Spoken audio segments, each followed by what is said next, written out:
दिव्य वाङ्मय का मूर्ति चत्वार वेद सुन्दर व्यवस्थित गरौँ धर्म सुसंस्कृति निरन्तर पुराणहरू 18 अध्यात्म ज्योति भो जहाँ रीति वैदिक ओमकार एउटै दिव्यपुरी महा।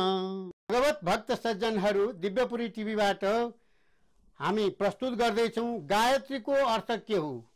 हाम्रा धेरै दर्शक श्रोताहरूले यो गायत्रीको महत्व गायत्रीको अर्थको बारेमा दिव्यपुरी टिभीबाट हामी सुन्न पाऊँ भनेर उहाँले जिज्ञासा राख्नु भएको छ। यसै सन्दर्भमा आज हामी गायत्रीको अर्थ के हो भनेर यहाँ प्रश्न पार्न चाहन्छौँ। ओम केशवाय नमः, माधवाय नमः, गोविन्दाय नमः, नारायण नमः। अस्य श्री ओमकारेश्य ब्रह्मा ऋषि गायत्री छन्द परमात्मा देवता भूर्भुवस्व स्व रीति नाम महाव्यारीति नाम परमेष्टि नाम प्रजापति ऋषि गायत्री स्नु गनुष्टुप छन्द अग्नि वायु सूर्य देवता गायत्री छन्द जपे विनियोग।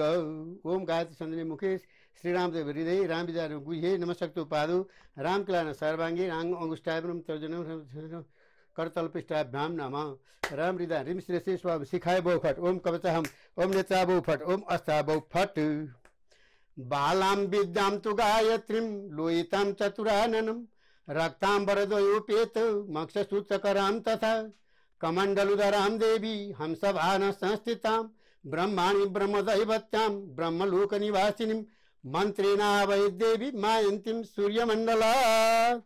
ओम गायत्री देव्यै नमः। भगवत भक्त सज्जनहरू दिव्यपुरी टिभीबाट हामीले हाम्रा दर्शक श्रोताहरूको अनुरोधमा गायत्रीको अर्थ के हो भन्ने विषयमा आज चर्चा गर्न गइरहेका छौँ। अब यो गायत्री 24 प्रकारका गायत्री हुन्छन्। त्यसमध्येमा यो ब्रह्म गायत्री ओम भूर्भुवस्वः तत्सवितुर्वरेण्यं भर्गो देवस्य धीमहि धियो यो न प्रचोदयात्। यो ब्रह्म गायत्रीको बारेमा हामी यसको अर्थ के हो भन्ने बारेमा चर्चा गर्दैछौँ। 24 अक्षरको यो मन्त्र, यसमा 24 अक्षर हुन्छन् गायत्रीमा। ऋग्वेदका 8 शुक्ल यजुर्वेदबाट गरेर यो 24 वटा अक्षरको गायत्री बनाइएको छ। गायत्रीमा ओम माथि चन्द्रकार दिएको छ, भू दीर्घ छ, भूवः विसर्ग छ, स्वः विसर्ग छ, तत्सवितुर वरेण्यम भर्गो देवस्य धीमहि धियो यो न विसर्ग छ प्रचोदया। यो गायत्री वेदमा प्रयुक्त छन्द मानिन्छ। यसमा 3 पाउ अर्थात 3 चरण रहेका छन्। प्रत्येक चरणमा 8 8 8 गरेर जम्मा 24 अक्षर हुन्छन्। 8 तिहां 24 अक्षरको गायत्री हुन्छ। यो सविताको मन्त्र हो। यसमा गायत्री छन्दको प्रयोग भएकोले यसलाई गायत्री भनियो।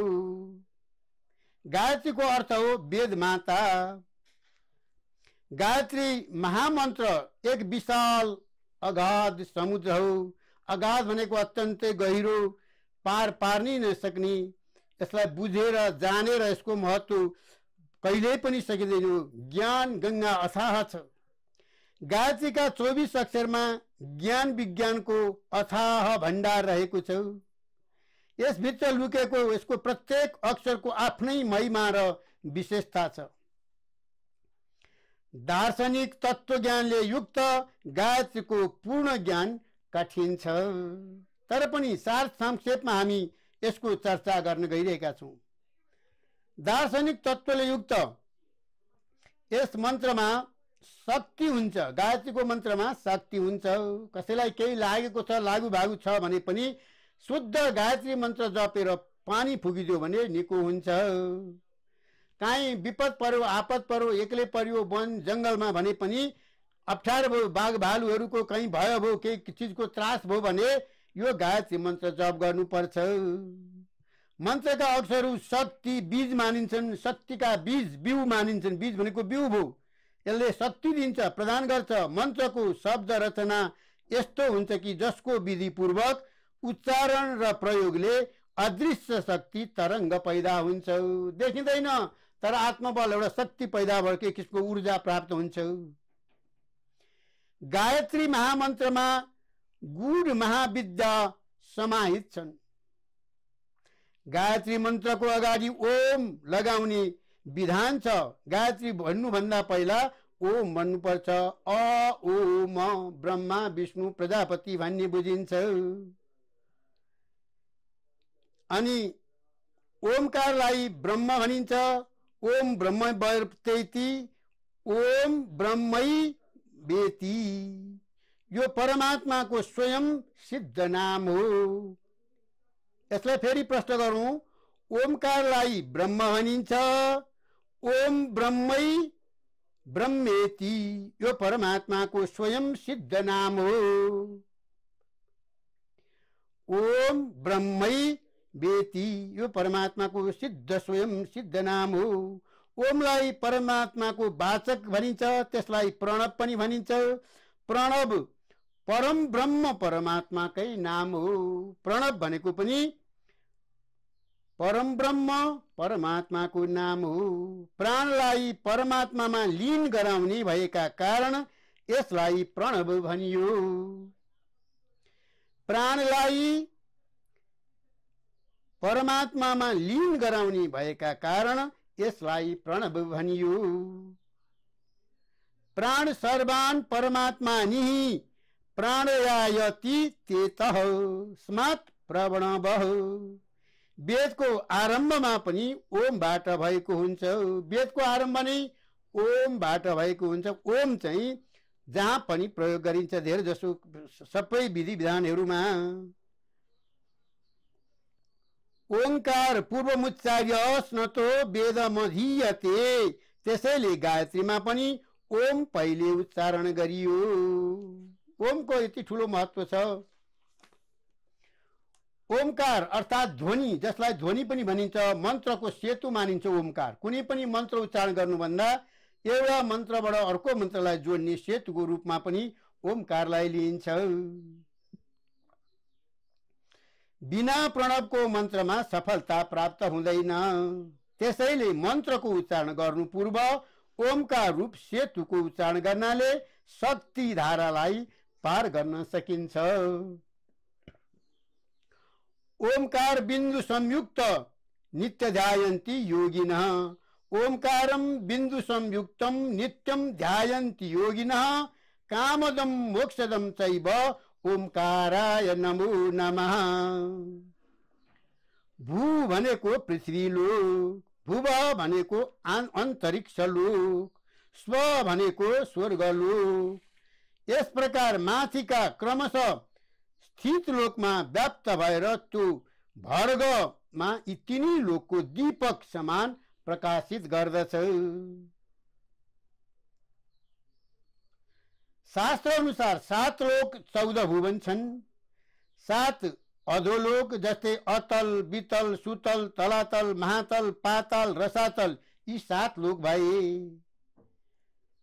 अन्धकारमय छन् यी, जहाँ सूर्यलोकको प्रकाश कहिल्यै हुँदैन।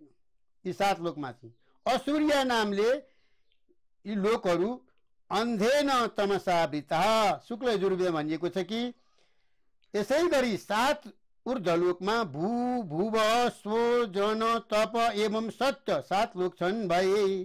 त्यसमध्ये 3 लोकमा सूर्यको तेज छ।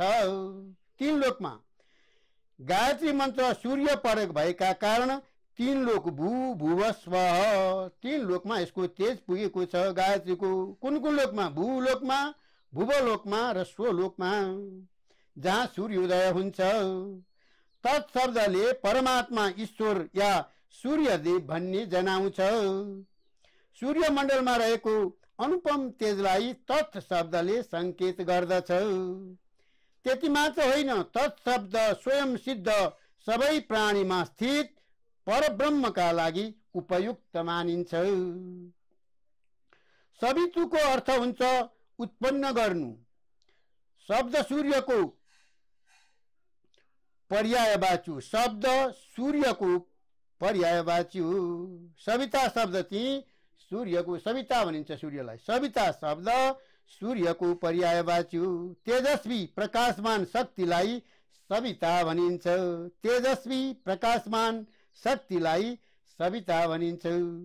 सविता सर्वभूतानां सर्वभाव्याश्च सूयते सृजनात् प्रेरणाश्चैव सविता तेन चोच्यते।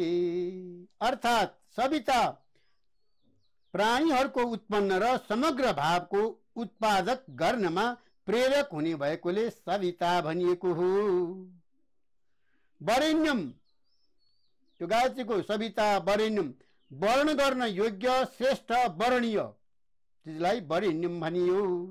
सत चित आनन्द अध्यात्म धर्म पथमा अग्रसर गराउने वरेण्य हो। जो वरेण्य छ यो चरणमा 7 अक्षर छन्। 24 पुराण पूरा गराउनलाई 24 अक्षर गायत्रीका 24 अक्षर पूरा गराउन यो पंक्तिलाई वरेण्यम भन्नु उपयुक्त हुन्छ। त्यसो गर्दा 8 अक्षरको चरण पूरा हुन्छ, अन्यथा गायत्री पूर्ण हुँदैन। भर्ग को अर्थ हुन्छ तेज अर्थात प्रकाश। गायत्री मन्त्रमा भर्गोको तात्पर्य सूर्यमण्डलका भित्र उत्पत्ति स्थित ईश्वरीय तेज जो पृथ्वी अन्तरिक्ष एवं स्वर्ग तिनी लोकमा व्याप्त छ, प्रकाशित गर्दछ। भर्गको अर्थ हुन्छ अन्धकार नाशक तेज प्रकाश हो। अज्ञान रूपी अन्धकार नाशक हो।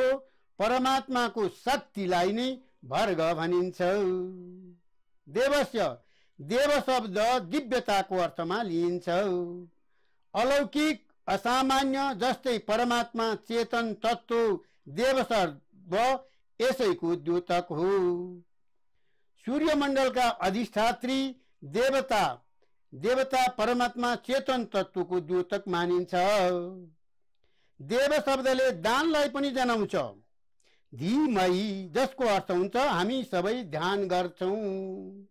हामी सूर्योपासना गर्छौं, सूर्यको ध्यान गर्छन्, भगवानको ध्यान गर्छौं, स्वरूपको ध्यान गर्छौं।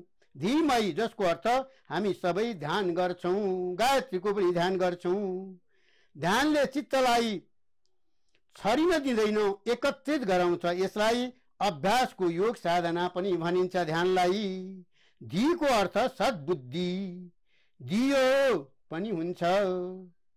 गायत्रीको प्रतिष्ठाको अर्थ हो सद्बुद्धि प्राप्त भन्ने हुन्छ। गायत्री मन्त्रको लक्ष्य बुद्धि प्राप्त गर्नु।